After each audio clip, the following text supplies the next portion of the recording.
Langsung saja kita akan berdiskusi bersama dengan Chief Executive Officer Star Asset Management, Bapak Hanif Mantik yang telah hadir bersama kami langsung dari studio CNBC Indonesia. Selamat siang, Pak Hanif. Selamat siang, Iva.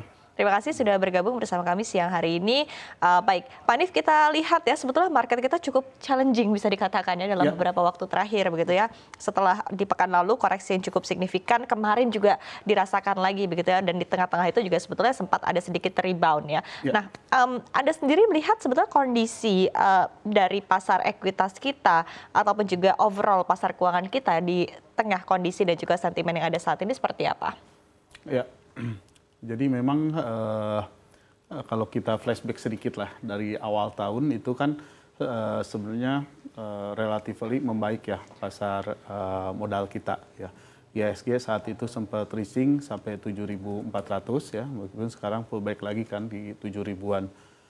Saham perbankan juga sebenarnya kalau kita lihat yang koreksi itu, kalau kita bandingkan dengan di Desember itu balik lagi ke awal tahun ya, awal tahun 2024 gitu. Jadi memang ini sifatnya pullback gitu. Nah, ada yang spesial mungkin karena tensi geopolitik yang meningkat. Ini mengakibatkan ketidakpastian ya di global gitu. Lalu kemudian dari Fed Fund juga yang tadinya rencananya cukup agresif, menurunkan suku bunga 3 kali, 75 basis point.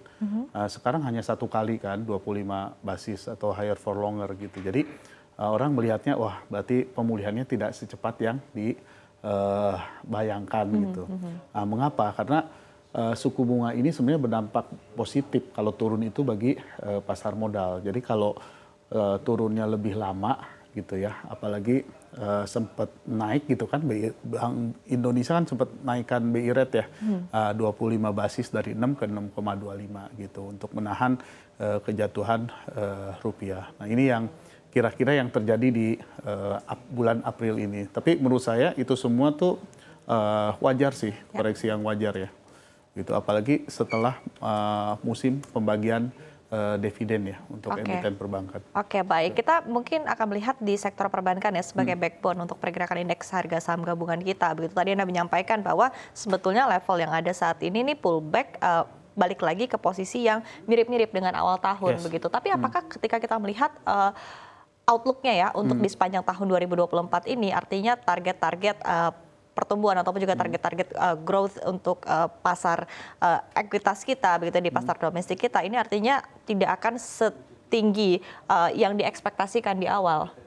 Saya sih masih yakin nanti akan ada rally ya gitu, masih akan lebih tinggi lah. Kalau kita put target IHSG tetap di 7.800 ya gitu.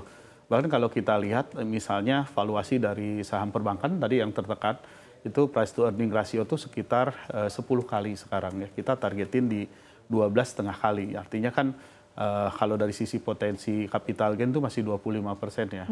Lalu dari sisi dividen ya. Dari sisi dividen ini dengan turunnya harga-harga saham, dividen yield semakin meningkat gitu. Saya tadi coba lihat misalnya kira-kira dividen yield Bank Rakyat Indonesia ya.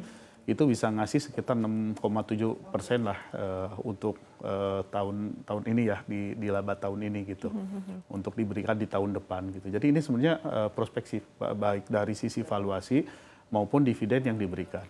Lalu kita coba lihat rilis laporan keuangan perbankan yang per kuartal 1 ya. Pertumbuhan kreditnya sangat baik 12,5% gitu. Lalu kemudian kalau labanya sebenarnya variasi ya, ada yang naik 8 sampai 12% gitu. Nah, cuman ada yang menarik di saham Bank Mandiri.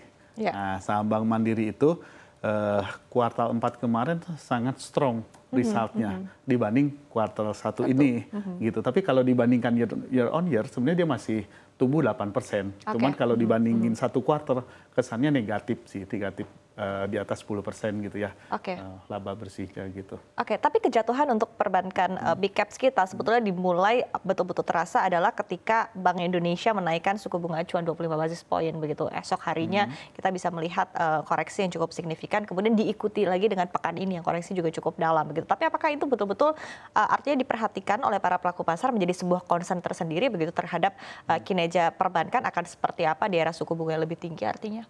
Kalau kita sih melihat tetap on track ya, karena tadi rilis laporan 1 keuangan itu pertumbuhan kredit itu diperkirakan 12%, still masih 10-12%, still kita 12%. Lalu pertumbuhan dana pihak ketiga masih di 8%-an, itu juga masih intact juga ya gitu.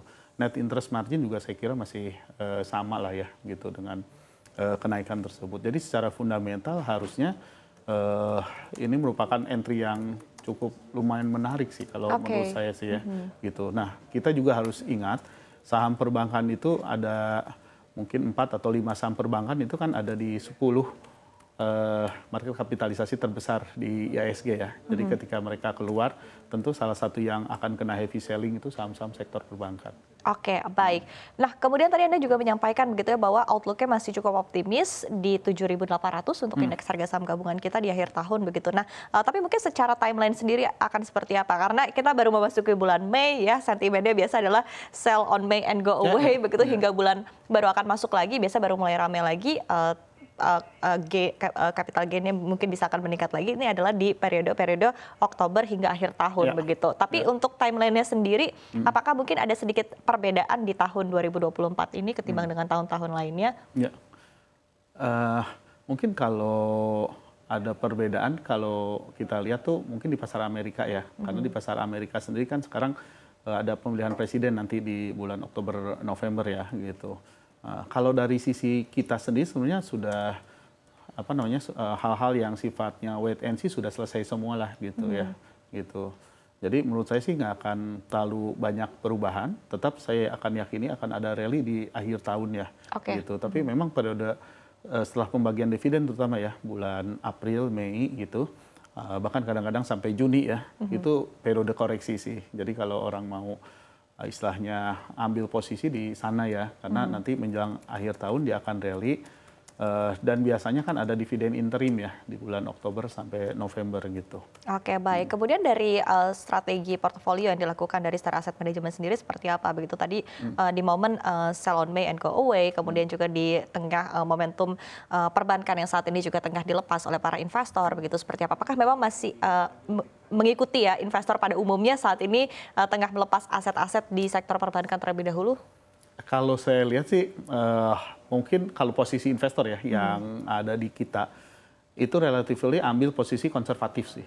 Kalau saya lihat ya. Jadi mereka cenderung masuk ke money market dan reksadana pendapatan tetap khususnya yang obligasi korporasi. Karena obligasi negara juga kan tertekan ya. Yield-nya kan naik ya dari 6,5% sekarang udah di atas 7%-an ya.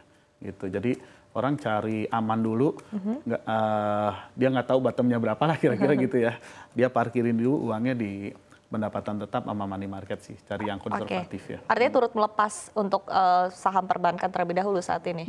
Ada yang take profit di setelah momen-momen pembagian dividen sih, kita lihat ya. Mungkin dia udah dapat cuan lumayan ya di awal kuartal 1 gitu ya. Gitu. Tapi sebagian udah mulai beli lagi.